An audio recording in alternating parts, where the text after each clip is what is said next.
함께 말씀 보겠습니다. 요한계시록 4장 8절에서 11절 말씀입니다. 요한계시록 4장 8절에서 11절 말씀. 한 목소리를 함께 읽겠습니다. 내 생물은 각각 6날개를 가졌고 그 안과 주위에는 눈들이 가득하더라. 그들이 밤낮 쉬지 않고 이르기를 거룩하다 거룩하다 거룩하다 주 하나님 곧 전능하시니여 전에도 계셨고 이제도 계시고 장차 오실 이시라 하고 그 생물들이 보좌에 앉으사 세세토록 살아계시는 이에게 영광과 존귀와 감사를 돌릴 때 24장로들이 보좌에 앉으신 이 앞에 엎드려 세세토록 살아계시는 이에게 경배하고 자기의 관을 보좌 앞에 드리며 이르되 우리 주 하나님이여 영광과 존귀와 권능을 받으시는 것이 합당하오니 주께서 만물을 지으신지라 만물이 주의 뜻대로 있었고 또 지으심을 받았나이다 하더라. 아멘. 우리 계속 요한계시록 말씀 살펴보면서 4장 말씀 살펴보고 있는데요.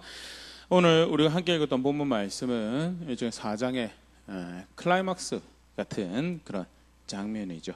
장면에 소개되어진 모든 생물들을 통해서 하나님께서 예배 받으시더라라는 그런 모습을 이렇게 소개하고 보여주고 있는데요. 우리 한 번 더 다시 4장 쭉 복습하면서 오늘 말씀 같이 생각해 보도록 하겠습니다. 먼저 요한이 요한계시록 4장에 들어서서 포커스를 맞추고 소개하는 게 있습니다. 그게 뭐냐면 이제 하늘의 보좌죠. 하늘의 보좌가 있더라면서요. 하늘의 열린 문을 통해서 하나님의 영의 이렇게 인도하심을 따라서 환상을 보게 되는 것이 표현이 되어 있고요. 그러고 나서 그의 눈을 들어서 볼 때 그가 맨 처음 보았던 것이 하늘 위에 보좌가 있더라면서요. 먼저는 이 보좌를 통해서 세상을 경영하는 권위가 이 땅에 있는 어떤 높은 왕이나 높은 군주의 어떤 장군의 어떤 유명한 사람들의 어떤 영향에 있는 것이 아니라 그 세상을 경영하는 권위가 하늘에 있더라라는 것을 사실 이제 먼저 이야기를 하고 있는 거죠. 시편 47편 8절 하나님이 뭇백성을 다스리시며 하나님이 그의 거룩한 보좌에 앉으셨도다 하면서 세상에 어떤 누군가 큰 왕이 있고 큰 권세가 있으면 그가 경영하는 것이 세상을 좌지우지하는 무언가가 될 것 같은데 실제로 눈앞에서 또 느껴지는 바로는 그렇지만 실상 그렇지 않고 하늘의 보좌였고 그 보좌 위에 앉으신 이가 경영하시더라라는 모든 백성을 다스리는 권위가 거기 있더라는 로마서 11장 36절 이는 만물이 주에게서 나오고 주로 말미암아 주에게로 돌아감이라 그에게 영광이 세세에 있을지어다. 아멘. 만물을 다스리 만물의 시작과 끝을 결정하고 만물이 그 되어져가는 여정을 결정하는 그 모든 권위가 바로 그 하늘의 보좌에 달려 있으며 하늘에 보좌가 있더라라는 것이 요한계시록의 4장에서 처음 이제 요한이 이야기하는 바고 예수님께서 요한을 통해서 보여주시는 환상이죠. 그리고 그 다음 장면에서 바로 그 보좌 위에 하나님이 계시는데 각종 보배로운 보석으로 묘사가 되죠. 요한계시록 4장 3절 보면 앉으신 이의 모양이 벽옥과 홍보석 같고 또 무지개가 있어 보좌에 둘렸는데 그 모양이 녹보석 같더라.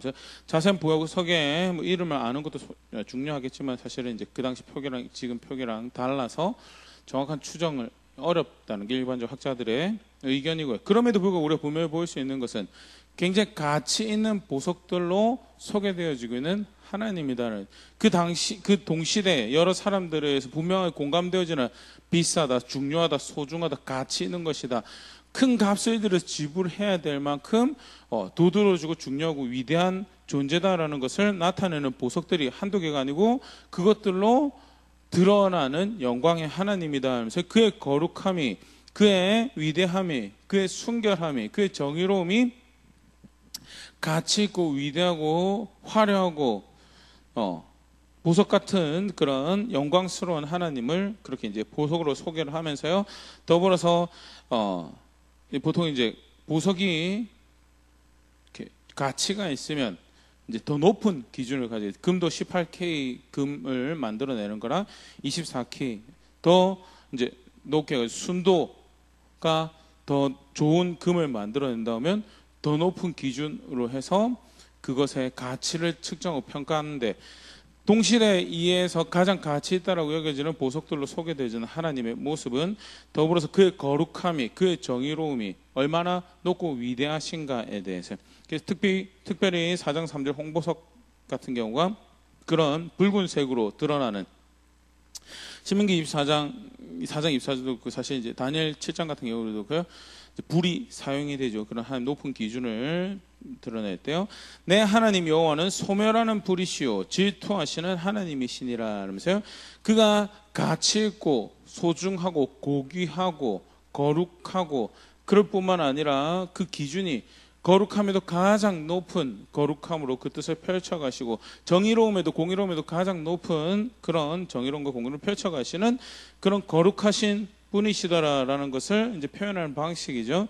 보좌에 앉으신 분이 그 보좌에서 세상의 다스림 통치를 펼쳐가신 분이 그렇게 거룩하신 분이 있는가 하면 동시에 요한계시록 4장 3절 우리가 이제 공부했던 모습들이죠.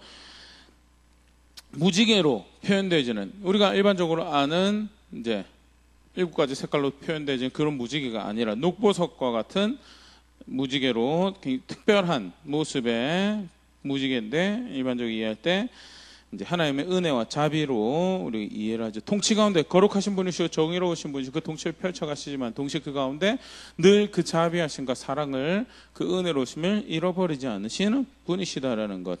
창세기 9장 11절 내가 너희와 언약을 세우리니 다시는 모든 생물을 홍수로 멸하지 아니할 것이라 땅을 멸한 홍수가 다시 있지 아니하리라 하면서 하나님은 홍수 심판 가운데서 하나님의 자비하심에 하나님의 은혜로우심에 실패하신 적이 없고요.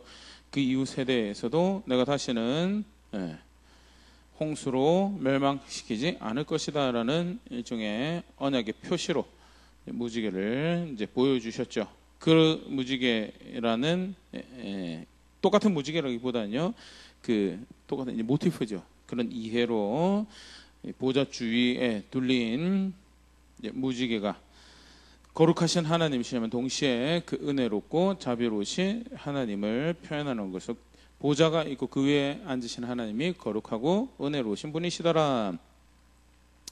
이제 서서히 이제 요한의 카메라가 누가 그 하나님과 함께 하고 있는가를 이제 보여주는 게 그 다음 장면 24 보좌가 있고 거기에 24 장로가 있고 흰옷과 금관을 입었더라라는 것에 대해서요. 지난 시간 공부했지만 하나님 백성을 상징하는 그런 존재들로 보죠. 요한복음 14장 3절 가서 너희를 위하여 거처를 예비하면 내가 다시 와서 너희를 내게로 영접하여 나 있는 곳에 너희도 있게 하리라. 나 있는 곳에 너희도 있게 하리라 라고 말씀하신 예수님이 실제로 하나님 있는 곳에 함께 있는 하나님 백성을 만드신 것을 보여주면서 하나님 백성의 중요한 신실한 믿음에 그 하나님 향한 충성과 사랑에서 실패하지 않았다라는 것을 보여주는 중요한 두 단서가 흰옷과 금관이죠. 요한계시록 19장 8절 그에게 빛나고 깨끗한 세마포 옷을 입도록 허락하셨으니 이 세마포 옷은 성도들의 옳은 행실이로다 라면서요. 그 믿음의 신실함을 증명하는 옳은 행실을 통해서 준비한 흰옷을 입고 있는 존재들이었고 더불어서 요한계시록 3장 11절 내가 속히 오리니 네가 가진 것을 굳게 잡아 아무도 너의 면류관을 빼앗지 못하게 하라 라면서요. 고난 가운데 역경 가운데 어려움 가운데 참과 인내함과 기다림으로 그 신앙의 신실함을 믿음의 신실함을 지켜간 자기 자를 지켜간 빌라델비아 교회가 이미 가지고 있는 게 뭐냐? 승리의 관이 면류관을 가지고 있다라는 것이고요. 믿음의 싸움에서 믿음의 경주에서 신실함을 잃어버리지 않는 모든 성도가 가지게 되는 두 이제 상징물이죠. 흰옷과 금관을 그렇게 흰옷과 금관을 입은 쓴 24장로가 그 거룩하시고 은혜로우신 하늘 위의 보좌의 하나님 주변에 그와 함께하는 자리에 있더라라는 것이 사실 이제 요한이 환상 가운데 본 바죠. 그러면서 계속 그 보좌에 대한 설명이 이어갑니다. 그 보좌와 보좌 위에 하나님과 보좌와 함께하는 하나님 백성과 나아가서 보좌로부터 나오는 하나님의 경영하심을 요한계시록 4장 5절에서 표현을 했는데요. 보좌로부터 번개와 음성과 우레소리가 나고 보좌 앞에 켠 등불 7이 있으니 이는 하나님의 7 영이라 하면서요. 먼저는 그 하나님 되시면 나타내는 이 일종의 시그널로 사용되어진 게 번개와 소리와 음성과 우레소리죠. 요한계시록 16장 17절 18절에 심판을 나타내실 때 하나님께서 경영하시는 분이시며 그 뜻을 한 번도 그 뜻을 펼쳐가는 것을 실패함이 없으셨던 상징으로 강권적인 힘과 지혜를 모든 것을 권리와 이런 걸 상징하는 게 사실 심판이죠. 심판의 또 다른 한 단면은 구원이라는 것이고요. 그 심판을 펼쳐가는 장면에 등장하는 것이 바로 이 번개와 음성과 우레소리고요. 실제로 그것이 어디로부터 나오더냐, 보좌로부터 나오더라라는 것이 이제 요한의 설명이 요한계시록 16장 17절 18절 일곱째 천사가 그 대접을 공중에 쏟음에 그 큰 음성이 성전에서 보좌로부터 나서 이르되 되었다 하시니 18절 번개와 음성들과 우레소리가 있고 또 큰 지진이 있어 얼마나 큰지 사람이 땅에서 온 이래로 이같이 큰 지진이 없었더라 하면서 하나님의 진노의 심판의 대접이 쏟아질 때 등장했던 것이 하나님 되시면 나타내시는 심판을 펼쳐가시는 모습이고, 실제로 그 출처가 어디냐, 경영하시는 보좌에서부터 나왔고 하나님이 그 뜻을 그렇게 펼쳐가시는 분이시더라. 더불어서 그 일을 행하시는 데 있어서 켠 등불로 이제 명시되는 또 묘사되는 하나님의 영에 대해서 성전 안에 있던 그 촛대를 연상하는 그런 표현이, 촛대를 정확하게 그 촛대를 이야기한다라고 생각지 않습니다. 하지만 연상하는 그런 표현이죠. 그러면서 깨어있는 하나님, 단 한순간도 놓치지 않으시고 보고 계시고 알고 계시는 하나님이 그 뜻을 펼쳐가시는 하나님의 영을 통하여 하나님의 통치를 펼쳐가시더라. 실제로 그 하나님의 영은요, 창세기 1장 2절 세상이 창조할 때부터 세상에 운행하시면서 영원하시고 거룩하신 동시에 은혜롭고 자비하신 하나님 뜻을 펼쳐가시는 그런 분이셨는데요. 창세기 1장 2절 보면 그 땅이 혼돈하고 공허하며 흑암이 깊음 위에 있고 하나님 영은 수면 위에 운행하시니라 하면서요. 땅이 처음 만들어질 때 그때부터 만들어진 세상 위에서 운행하시면서 그 뜻을 펼쳐가시는 존재 하나님 영이었고요. 하나님 앞에 보좌로부터 하나님 되심이 드러나고 더불어서 하나님 앞에 하나님 영이 그렇게 함께 하셔서 그 뜻을 펼쳐가시는데 늦음도 없고 빠름도 없고 완전한 시간에 하나님 일을 행하시는 그런 하나님이시고, 이제 보좌부터 나오는 경영을 그렇게 표현을 하고 있고요. 그리고 더불어서 이제 높으신 하나님에 대한 묘사를 두 가지 이제 요소를 가지고 하고 있는데요. 요한계시록 4장 6절 보면요, 보좌 앞에 있는 수정과 같은 유리 바다가 그 첫 번째고요. 그 다음에 보좌 가운데와 보좌 주위에 네 생물인데 앞뒤에 눈들이 가득하다면서 보좌와 보좌 주위에 있는 네 생물을 가지고 높으신 하나님을 다시 한 번 더 이렇게 보여주고 있죠. 수정과 같은 유리 바다는요, 여러 가지로 이제 그 비유의 의미에 대해서 헤아리고 있지만 분명하게 우리가 확인할 수 있는 건요, 멀다라는 거죠. 보좌로 나아가려고 할 때 수정과 같은 깨끗한, 그래서 그 흠 있는 자들은 감히 가까이도 할 수 없는 아주 큰 물, 바다, 수정과 같은 유리 바다가 있어서 죄된 세상으로부터 그렇게 멀리 떨어진 분이신 것에 대해서 표현하는 모습이, 그만큼 높으신 분이고 그만큼 거룩하신 분이고 그런 건 저와 함께 할 수 없으신 분이시다라는 것을 다시 보여주는 표현이죠.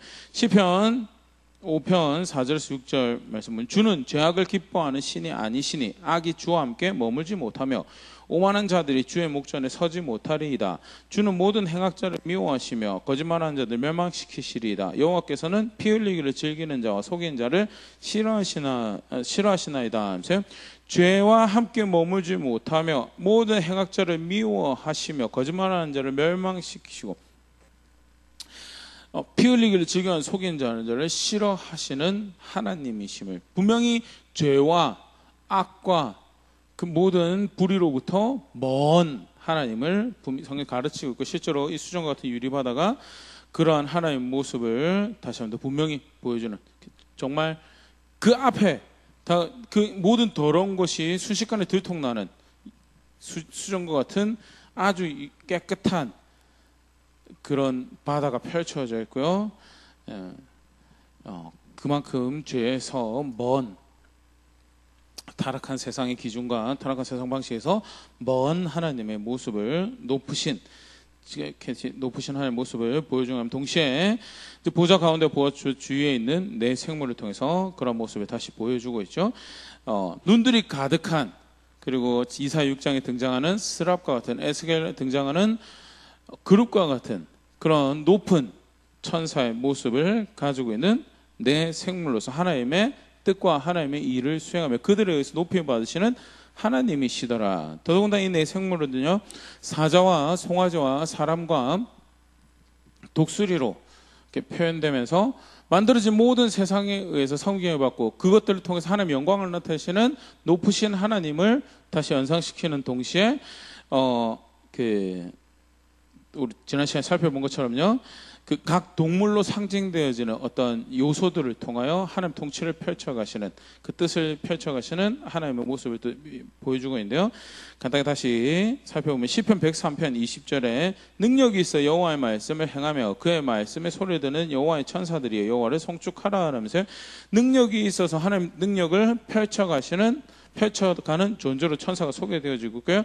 사자가 이제 모든 이제 동물들 중에서 가장 힘 있는 존재로 실제로 그렇지 않더라도 그렇게 여겨지는 문화에서 그렇게 여겨지는 모습들이 있죠. 그래서 사자로 상징되어지는 능력이 있는 모습이 천사 자체도 그렇지만 결국 사실은 그 능력이 누구의 목적을 위해서 누구의 뜻을 위해서 사용되지 하나님을 위해서 사용되어지는 것이고 그렇게 높으신 하나님이시더라라는 것을 다시 한번 보여주는 모습이고요. 히브리서 1장 14절 모든 천사들은 섬기는 영으로서 구원을 받은 상속자들을 위하여 섬기라고 보내심이 아니냐 이러면서요. 가축이 가장 으뜸되는 존재로 여겨지는 소를 이제 사용해서 하나님 백성들을 섬기고 그들 가운데 필요를 채우시고 그들 공급이 되시고 그들의 구원이 되시는 하나님과 그리고 실제로 그 뜻을 펼쳐가는 천사들의 존재로 이렇게 설명을 하면서요, 하나님의 자비로우심과 높으심을 보여주는 그런 표현으로 이해할 수 있고요. 누가복음 15장 10절 내가 너에게 이르노니 이와 같이 죄인 한 사람이 회개하며 하나님의 사자들 앞에 기쁨이 되느니라 하면서요, 단순히 그냥 일을 수행하는 어떤 노예나 종 같은 존재가 아니라 실제로 무엇이 기뻐할 만한 일인지 무엇이 싫어할 만한 일인지를 인지하고 구별하고 이해하고 보고 실제로 그 기뻐할 일이 보였을 때 기뻐할 수 있는 존재로 표현되어지는 천사의 모습을 볼 수 있고요. 이는 하나님의 놀라운 지식을 펼쳐갈 때 하나님의 모든 것을 그 모든 만물의 본질을 꿰뚫어 보시는 그 지식과 지혜로 놀라운 하나님의 경륜을 펼쳐가실 때 그 일에 부족함이 없도록 사용되어지는 천사의 모습을 연상시키는 동시에 실제로 그들 가운데 그 일을 하게 하셔서 그 높으신 뜻을 펼쳐가시는 높으신 하나님을 볼 수 있는 그런 또 대목이죠. 다니엘 9장 21절 곧 내가 기도할 때 이전에 환상 중에 본 그 사람 가브리엘이 빨리 날아서 저녁 제사에 드릴 때 즈음에 내게 이르더니 빨리 날아서라는 대목으로 천사가 그 사역하는 것을 모습을 표현하고 있고요. 실제 독수리가 이제 그런 존재로 여겨지죠. 그래서 늦는 것 없이 적시에 가장 완전한 하나님의 일을 펼쳐가는 그런 존재가 천사고 실제로 천사를 그렇게 사용하셔서 단 한 번도 실패하고 늦으신 적 없이 완전한 시간에 완전하신 뜻을 이루어가시는 높으신 하나님의 모습을 이제 보여주는 그런 대목이고요. 그렇게 내 생물에 의해서 섬김을 받으시는 내 생물에 의해서 예배를 받으시는 하나님의 모습을 다시 이렇게 소개를 하고 있죠. 그래서 권위를 가지시고 그리고 거룩함과 그 은혜로우심, 자비로우심 펼쳐가시는 하나님이 약속하신 대로 하나님 백성과 함께 하시며 그 뜻을 펼쳐 부족함이 없는 그 이 놀라운 하나님이 되시더라라는 것을 사실 이제 보여주는 대목이 이렇게 쭉 이어졌다면요. 이제 오늘 본문로 이어지면서 그 하나님이 예배를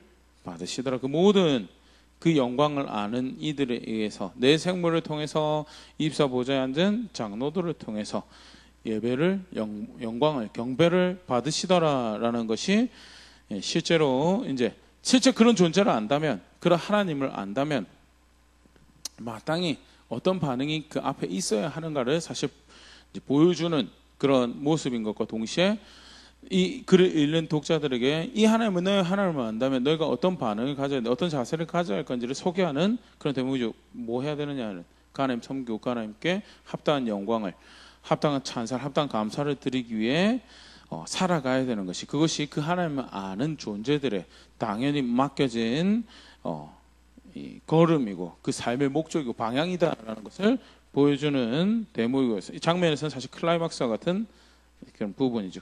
그가 영광을 받으시더라는 그런 감추인 존재가 있더라라는, 그를 수행하는 존재가 있더라, 거기서 끝나는 것이 아니고요. 그가 예배를 받으시더라라는 것이 사실 굉장히 중요한 그런 모습을 특별히 이제 그 보좌가 있는데 그런 그 보좌를 향한다라고 할 때 마땅히 가져야 할 자세가 무엇인가? 예배다라는 것이 이제 다시 한번 더 강조되고 있는 그런 말씀이죠. 특별히 하나님 앞에서 직접적으로 드려지는 예배 모습으로 인해서 예배학적으로도 굉장히 중요하게 다루고 있는 본문인데요. 간단하게 그 예배 모습에 대해서 조금 더 우리가 생각해 보면서요. 실제 우리 그 하나님은 우리 하나님을 알고 있죠. 그 하나님 나의 하나님으로 알고 있고, 그가 베푸신 구원을 통하여 내가 주의 백성이 되었습니다. 당신의 백성이 되었습니다라고 고백하는 백성으로서 우리는 어떻게 예배하는 것이 그 하나님을 알고 예배하는 모습인가에 대해서 보면요. 첫 번째는요, 예배는 하나님을 향한 예배였다라는 것이 본문에서 소개가 되어 있죠. 요한계시록 4장 9절 10절 보면요.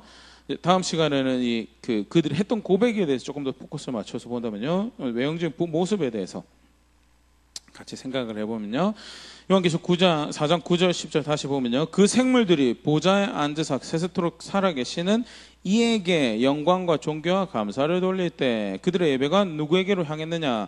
보좌에 앉으신 그 하나님께로 향하였다라고. 4장 10절 24장로들이 보좌에 앉으신 이 앞에 엎드려 세세토록 살아계신 이에게 경배하고 자기의 관을 보좌 앞에 드리며 이르되, 생물들이 예배하는 모습도 그 고백이 그 보좌에 앉으신 하나님께 드려지는 고백이었고, 24장로들도 예배하는 모습이 그 하나님 앞에 그 하나님께 드려지는 예배였다라는 거예요.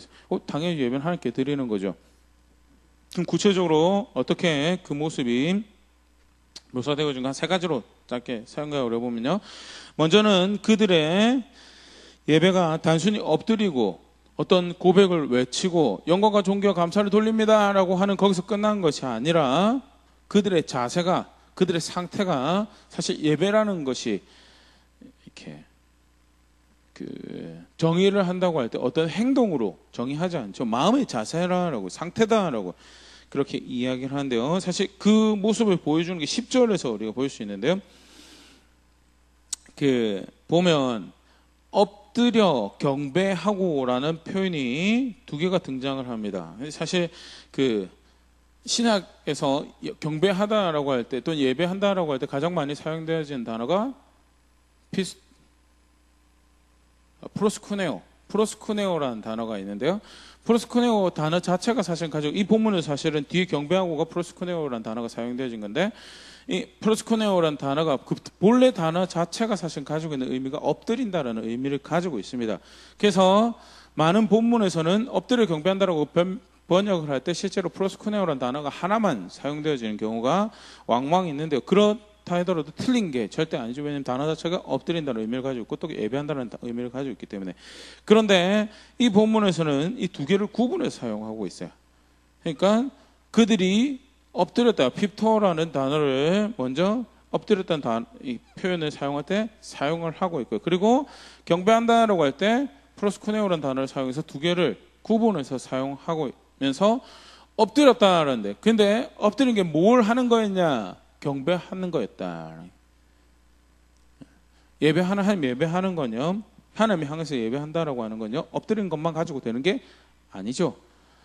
하나님이 나의 엎드림을 통해서 영광을 받으셔야, 우리 사실은 그렇게 예배할 수 있습니다. 습관을 쫓아서 오는 것도 나쁘지 않습니다. 굉장히 긍정적, 목양적으로 굉장히 긍정적인 효과를 가지고 있습니다.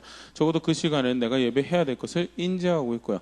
실제로 좋은 습관은 좋은 습관 안에 그 의미들을 부여해 가고 또 의미들을 되찾아갈 때 사실은 굉장히 큰 시너지 효과를 만들어낼 수 있는 부분들이, 잘 모르는 우리 어린 연령의 자녀들에게 가르칠 때 사실 의미를 아직은 이해를 충분히 할 수 없기 때문에 습관부터 먼저 가르치는 것이 교육적인 방법으로도 사용되고 있는데요.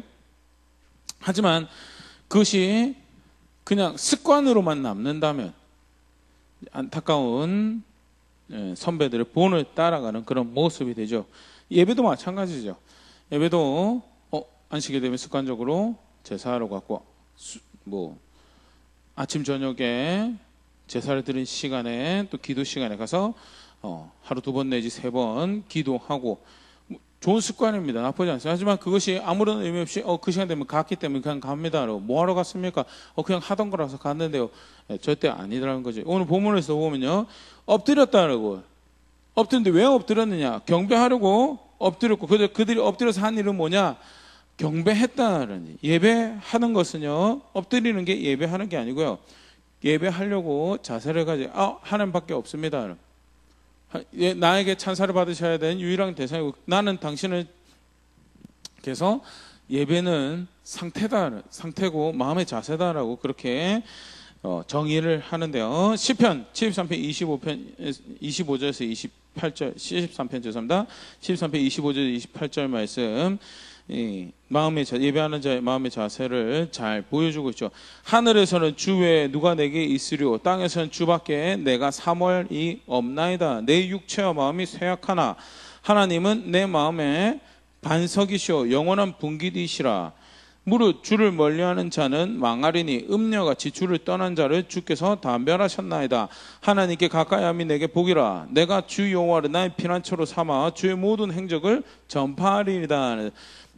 하늘 위에 또 하늘에서 땅에서 주와 같으신 분이 내게 없습니다라고. 내가 주를 멀리하는 것이 망하는 것이고 주를 가까이하는 것이 내게 보이고 나에게는 하나님밖에 없습니다라는 자세가 사실은 하나님을 인정하고 하나님 향하는 예배, 굉장히 어떻게 보면 그 출발점이죠. 기초 같은 그런 상태에서, 그렇기 때문에 사실은 굉장히 중요한 게, 우리가 예배를 한다라고 했을 때 단회성 이벤트로 끝나지 않는다는.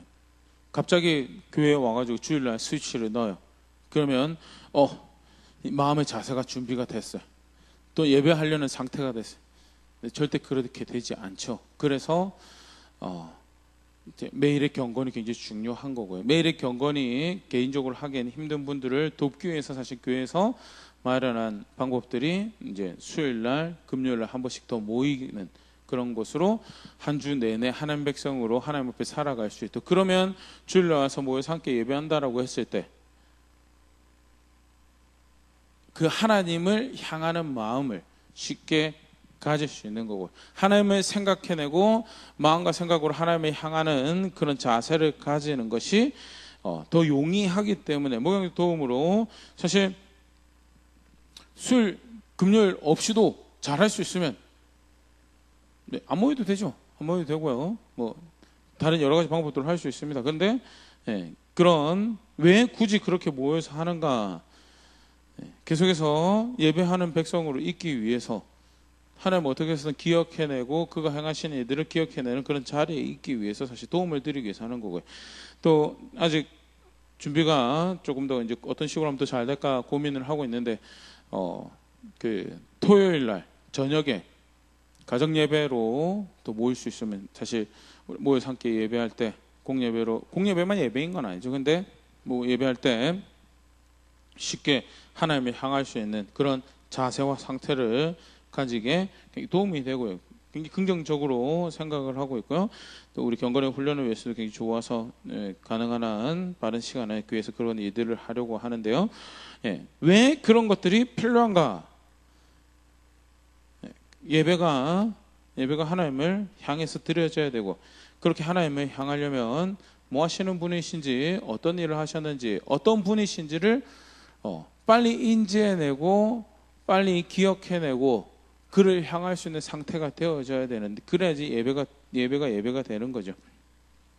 오늘 본문에서요 10절에서 엎드려와 경배하여 두 개를 구분하여 사용하고 있는 것은요, 교회 왔다고 해서 그게 다 예배가 아니고요, 찬송가 불렀다고 해서 그게 다 예배가 아니고요, 찬송을 하고, 본문을 표현하면 찬송을 하고 경배하였더라.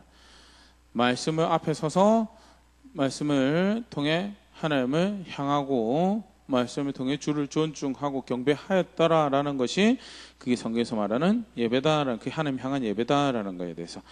두 번째로 보는 것은 어떻게 보면 사실은 이제 계속 관련된 내용인데요. 하나님과 하나님 향하신 일에 대한 찬사와 감사가 실제로 하나님 향한 예배였다라는 거예요. 요한계시록 4장 8절 내 생물은 각각 6날개를 가졌고 그 안과 주위에는 눈들이 가득하더라. 그들이 밤낮 쉬지 않고 이르기를 거룩하다 거룩하다 거룩하다 주 하나님 곧 전능하시니 전에도 계셨고 이제도 계시고 장차 오실 이시라 하고. 그래서 그들이 예배하는 내용이, 그들이 찬양하고 찬사를 드리고 감사하고 영광을 돌리는 내용이 뭐냐? 하나님 되시면 하나님 어떤 분이신가에 대한 내용이었다는.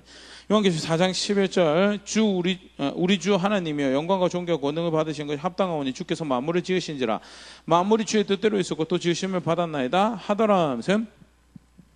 11절은 8절은 하나님이 어떤 분이신가에 대한 고백을 한다면 11절에는 하나님이 무슨 일을 하셨는가에 대해서, 결국 예배의 관심과 타깃이 어디 있느냐?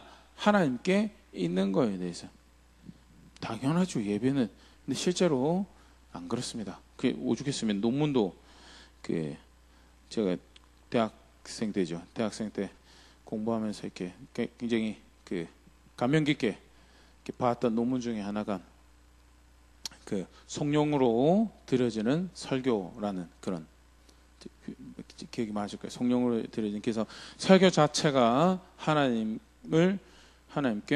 영광으로 드려지는 그런 도덕적인 훈계나 또는 인생사에 너무 몰두한 그런 설교 자체. 그래서 설교를 들었을 때 하나님의 어떠하심과 하나님이 무엇을 행하셨는가에 대한 그 기억과 아는 것보다는 인생사에 대한 내 고민과 거기에 대한 해답을 가졌다라는 그런, 실제로 하나님 앞에 나가면 하나님의 답이기 때문에 그런 일이 자연스럽게 벌어지는데 하나님 앞에 섰기 때문에 벌어지는 거고요. 아예 예배 자체가 그렇게 코디네이트돼서 그렇게 구성이 되어서, 그래서 처음부터 끝까지 내 문제 또 우리의 문제에만 집중하고 어떻게 이거에 대한 답을 찾을까 하다가 성경을 빌려서 다른 경전 보기, 교회 와서 다른 경전 보기 좀 그러니까 그 경전을 통해서 이런 요령의 문제를 해결하고 그래서 우리가 보다 더 나은 사회에서 살아갈 수 있을 겁니다라는 그런 답을 주는 예배라면요, 그 과연 하나님이 향할 수 있는 것인가라는 그런 부분에서 요한계시록에 우리가 오늘 살펴보고 있는 예배는 철저하게 그들은 하나님이 누구이신가에 대해서, 또 하나님이 어떤 일을 행하셨는가에 대해서 노래하고 이야기하고 고백하고 자랑하고, 그게 예배다라는, 하나님 앞에서 벌어진 예배가 뭐하는 예배인가? 문제가 없어서 문제가 없다라고 하는 게 아니죠. 교회들이 이 환상을 보고 있는 상황에서 문제를 마주하고 있어. 교회 자체적으로 문제도, 내부적인 문제도 있었던 외부적인 문제도 있고 2장 3장에서 이미 보았잖아요. 그럼에도 불구하고 예배한다라고 나아갈 때는 더더군다나 하나님 향해서 예배한다라고 할 때, 모든 성도 예배가 하나님 향해서 예배하는 예배가 될 때, 그때는요 초점이 어디 있느냐? 하나님이 누구이신지에 대해서. 그래서 하나님을 자랑하고 하나님을 하나님의 어떠하심에 대해서 서로 고백하고, 그리고 나아가서 하나님 행하신 일로 인해서 찬사하고 감사하고 하는, 그렇게 가능한 우리 교회에서도 함께 예배할 때 우리 찬양이, 또 우리의 설교가, 또 우리 함께 말씀을 나누는 것이 그렇게 될 수 있도록 같이 고민하고 그렇게 만들어가고, 나름 뒤에서 우리가 찬양집이라고 쓰고 있는 부분에도 가능한 한 이제 안 그런 찬양들을 가능한 배제를 하려고 노력을 참 많이 하는데요. 근데 실제로 요한계시록의 예배가 그러더라라는 것에 대해서, 하나님을 향하고 하나님 향한다라는 그 의미는요, 그 초점이 예배를 받으시는 대상에 있고요, 그가 무엇을 하시는가, 그가 무엇을 행하셨는가에 달려 있는 것이, 그게 하나님 향한 예배의 내용이더라. 더불어서 세 번째로 하나님 향한 예배, 오늘 본문에서 생각해 보시는 것은요, 철저하게 계시를 존중하는 그런 예배였다는, 많은 눈으로 보고 그들이 증언하는 고백이고요. 그리고 당장 그 눈앞에서 펼쳐지는 일은 아니지만 계시하신 말씀을 통해서 그가 만드신 것에 대해, 만드신 그가 거룩하고, 거룩한 것들 중에서 더 거룩하고, 그 거룩한 것들 중에서 더 거룩한, 그래서 거룩하다라고 고백되어지는 그런 분이신 것에 대해서 결국 그걸 예배하는 거죠. 그걸 그 계시를 존중하고, 다르게 우리로 식으로 표현하면 말씀을 존중해서 하는 예배가 하나님을 향한 초점을 하나님께 두었다라고 하는데, 경배를 하나님께 올려드린다라고 하는데 말씀 전혀 상관없이 드릴 수 있는가? 불가능하죠. 그런데 예배한다고 하면서, 하나님께 예배한다고 하면서 그렇게 하더라라는 거예요. 그게 요한계시록에서 하나님께서 받으시고 계신 예배는요, 철저히 내 생물이, 그들이 하나님께서 보여주시는, 하나님께서 알려주시는 그 눈들로 발견한 그 계시 말씀을 존중하는 예배를 드리고 있고요. 그 제사장들도, 거기에 참여하는 하나님 백성들도, 조금 제사장이죠, 장로들도 그 계시에 존중해서, 당장 지금 여기서 창조를 하신 건 아니잖아요. 근데 왜 만물을 만드시고 만물의 주의 뜻대로 있으신 것에 대해서 어떻게 그렇게 예배하고 있는가? 결국 보여주신 것, 알게 하신 것, 말씀을 존중하는 예배를 하나님 향한다고 하면서요, 말씀 존중하지 않는 예배에 존재할 수 없죠. 반대의 경우를, 하나님 향하지, 예배한다고 하는데 하나님 향하지 않는 모습에 두 가지를 관련해서 생각을 해보면 이 부분이 조금 더 이렇게 잘 이렇게 보여지리라 생각되어지는데요. 하나님과 하나님 법 존중하지 않는 예배 할 수 있습니다. 그러면서 하나님 향한다고 할 수 있어요. 대표적인 인물이 누구냐? 우시아 예배에 보면요, 우시아가 분향하러 하나님 앞에 나아갔습니다. 근데 역대하 26장 18절 19절 말씀, 우시아 왕 곁에 서서 그에게 이르시되, 이제 제사장이, 용감한 제사장이 우시아를 말리러 왔죠. 우시아여, 여호와께 분향하는 일은 왕이 할 바가 아니오, 오직 분향하기 위하여 구별함을 받은 아론의 자손 제사장들이 할 바니 성소에 나가소서. 왕이 범죄하였으니 하나님 여호와께서에게서 영광을 얻지 못하리이다. 라면서 왕 하는 일 지금 틀린 겁니다. 라고. 정말 예배하기 원한다면 지금 나가라고. 정말 하나님 존중하기 원한다면 나가라. 당신 하는 일을 통해서 하나님의 영광을 받으시지도 않을 것이고 당신이 그를 통해서 영광을 입지도 못할 것이다 라고 이야기를 하는 것이 용감한 제사장이 힘 있는 권력자 앞에, 왕 앞에 하는 이야기였고요. 그런데 이때 우시아가 정말 하나님 존중해서 예배하려고 했으면, 우시아가 정말 하나님을 향해서 예배하려고 했으면 적어도 그가 보여줘야 될 자세가 뭐였을까에 대해서, 말씀이 그러하기 때문에 내가 당신에게 이 말을 하고 있습니다 라고, 이 일을 통해서 하나님 영광을 받으시지 않을 것입니다 라는 말에 적어도 우시아가 하나님을 존중하고 있다면 옷을 찢고 죄송하다고 하고 울고 나와야 되겠죠. 근데 우시아가 보여줬던 말은 19절, 우시아가 손으로 향로를 잡고 분향하려다고 화를 내니 그가 제사장이 화를 낼 때 여호와의 전 안 향단 곁 제사장들 앞에서 그의 이마에 나병이 생긴지라. 라면서 결국 그가 예배하러 갔던 것은요, 예배하는 흉내는 냈어요. 근데 예배하려고 갔던 목적이 아니었어요. 적어도 하나님 향해서 누구를 예배하려고 했어요? 자기 자신 예배하려고 했어요. 자기 자신 만족을 위해서, 자기 자신 마음에 원하는 것을 위해서 예배하러 갔고요. 그것이 용감한 제사장들을 통해서 드러났죠. 하나님 말씀을 말씀대로 이루어져야 된다라고 믿고 자신의 목숨을 걸었던 용감한 제사장들 통해서 하나님 기준이 우시아를 마주하고 섰을 때, 하나님 법이 하나님 말씀이 우시아를 마주하고 섰을 때 우시아의 정체가 드러났죠. 그는 하나님 향해서 예배하려고 분향하러 갔던 것이 절대 아니었다라고요. 뭘 위해서 갔는가? 본문에서는 이야기를 하고 있지만 그 앞에 교만하여서라고, 교만하여서, 마음이 높아져서 자기 자신 예배하고 자기 자신 자랑하려고 하나님도 그렇게 이용해 먹을 수 있는 것이, 그게 인간의, 사람의, 하나님 백성의 악함이고요. 죄가 덧바른 하나님 백성의 악함이고요. 우리가 하나님 예배한다고 하면서 우리 스스로를 그렇게 속일 수 있다는, 하나님 말씀이 우리를 부딪혀올 때, 하나님 법이 우리를 부딪혀올 때 우리 시체가 하나님 앞에서 드러나죠. 아, 하나님 예배하러 나온 것이 아니었구나. 그러면 빨리 회개하고 돌이켜야죠. 하나님을 향해서 내가 영광을 정말 당신께서 받으셔야 하기 때문에, 더불어서 우시아의 경우에 하나 더 보일 수 있는 게, 결국 그가 하나님을 예배하지 않고 있었던 것은 그의 교만한 상태의 반영이었다라는 거예요. 아까 이야기한 대로 예배라는 것은 교회 들어올 때 스위치를 켜서 내가 예배 모드로 가야지, 그래서 나 오늘 예배했습니다라고 그렇게 되는 것이 절대 아니다라는 거예요. 하나님을 기억하고 하나님을 존중하고 하나님 앞에서 적어도 살려고 하는 그런 노력들의 연속들 가운데 존재하는 것이 하나님을 향한 예배고요. 비로소 그때야 바르게 하나님을 향할 수 있는 거고요. 교만한 상태로 자기 육체의 정욕과 안목의 정욕과 이생의 자랑을 위해서 살아오다가 갑자기 교회에 들어와가지고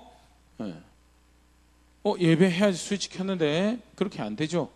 결국 관심 가지고 있는 뭐죠? 계속 육체의 정욕과 안목의 정욕과 이생의 자랑 관심 가지고 있는 거예요. 그러니까 어떤 예배로 나아가요? 내 마음의 만족을 위해서, 대표적인 내 마음의 만족을 위해서 드리는 예배가 하나님 향한다고 하면서 결국 자기 자신을 향하는 복받기 위한 예배를 드리죠.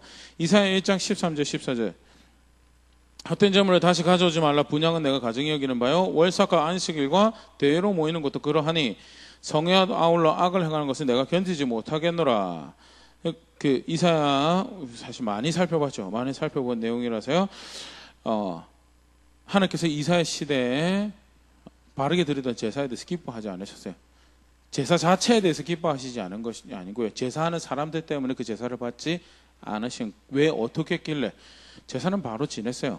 더 많은 정성과 더 많은 열정으로, 그래서 많이 모이고 많은 재물을 갖다 드리고 정성껏 재물을 드린다 하는 그런 제사인데, 제사하는 사람들 때문에 받지 않았어요. 왜 받지 않았느냐라고 할 때 첫 번째 오늘 지금 읽었던 13절에 그들이 아까 얘기 드렸던 것처럼 성전 안에 들어올 때만 버튼을 켜는 거예요. 그래서 우리가 하나님 사랑합니다, 하나님 존중합니다, 우리는 이렇게 하나님과 화목하길 원합니다라고 속죄제, 번제, 화목제를 드리면 이러면 하나님이 우리가 하나님 사랑한 줄 알겠지라고 하나님 속이려고 하는데, 나가면서 하나님 존중하는 것 없이 스위치 끄고 나가니까 결국 사실 그들의 손을 들여서 명령대로 재물을 가지고 명령대로 찬송도 하고 명령대로 하나님 말씀 나누고 공부하고 한다고 하지만 결국 그들이 하는 것은 자기 자신들을 예배하는 것이었고요. 그게 실제 이제 어떤 모습으로 표현되는 14절에 내 마음이 너의 월삭과 정한 절기를 싫어하니 그것이 내게 무거운 짐이라 내가 지게 곤비하였느니라 하면서요,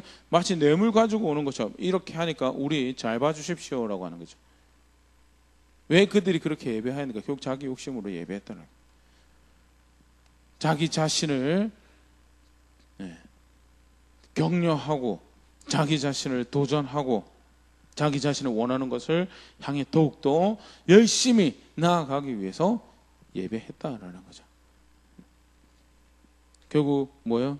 스스로는 하나님 향해서 예배했다는 건데 하나님 향한 예배가 절대 아니었던 거에 대해서, 하나님 향한다고 한다면 적어도 마음의 자세가 하나님 향하고 있어야 되고요. 더불어서 그 초점이 하나님과 하나님 향하신 일에 맞춰져 있어야 되고요. 기본적으로 그것은 말씀을 존중하는 것으로 가능한 계시를 보여주신 것, 깨닫게 하신 것, 알게 하신 것을 존중하려는 그런 자세에서 비롯한 거였고요. 갑자기 들어와서 재물만 그렇게 가지고 온다고 했을 때 그게 존중하는 거냐라고 했을 때 아니다라는 것.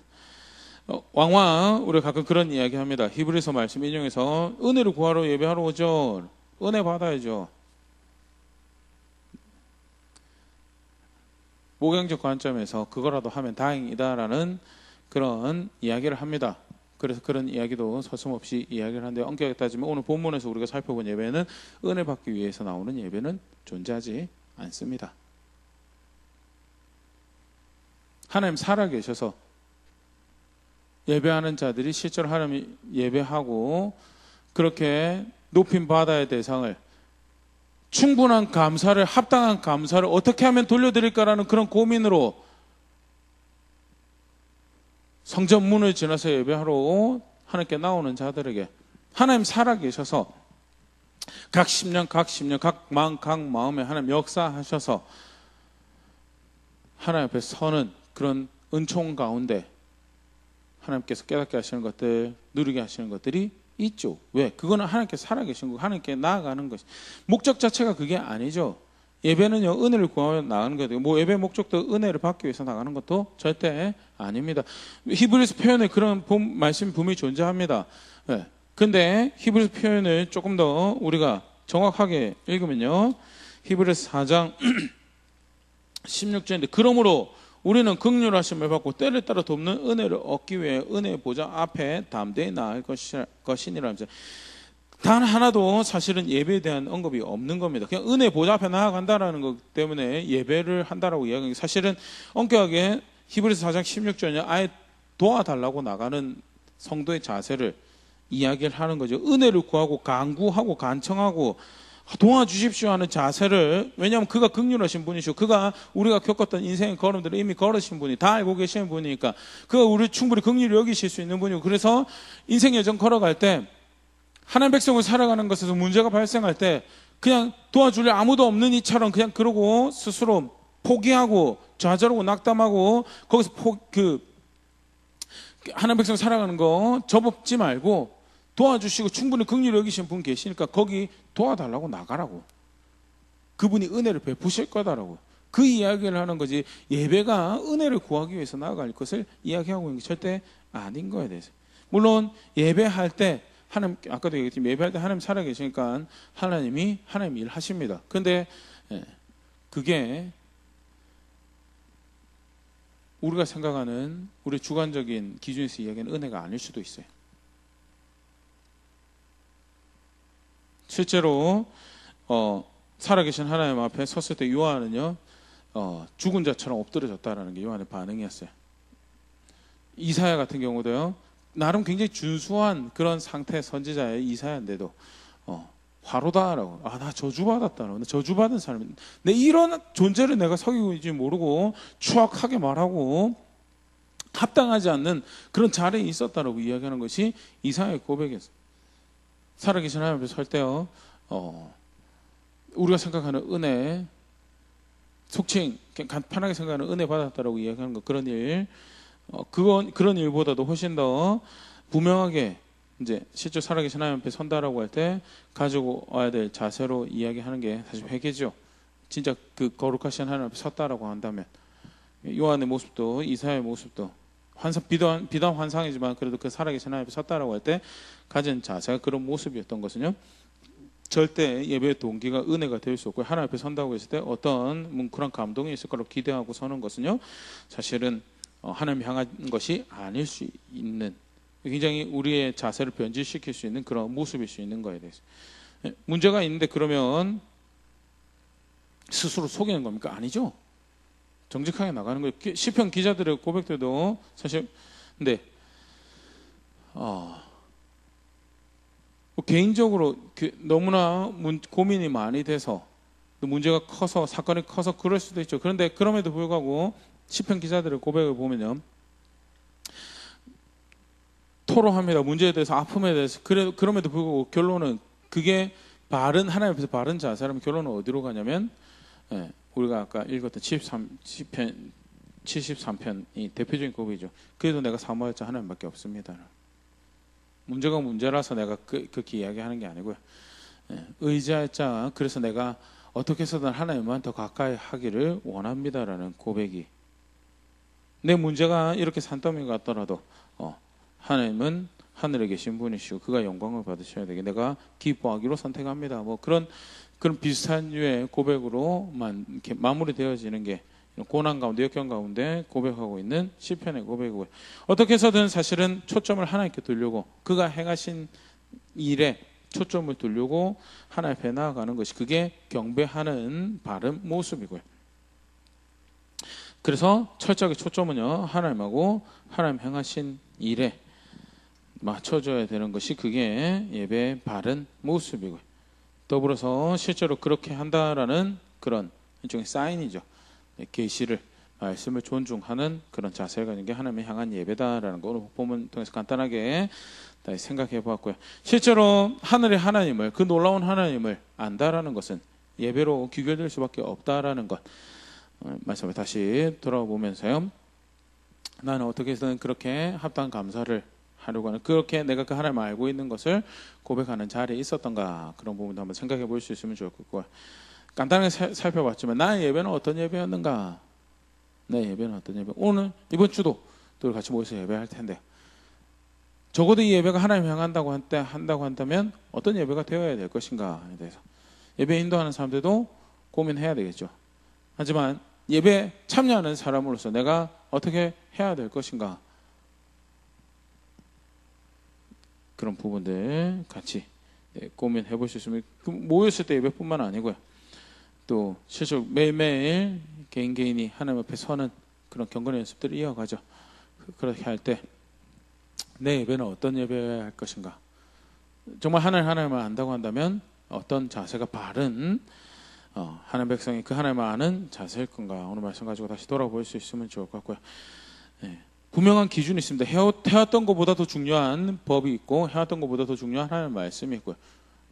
더 존중이고 더 가치고 습관이 거기 합당하지 않았다면 억지로 끼워 맞춰서 조정하고 고쳐가야 될, 존중해야 될 법이 있다라는 것.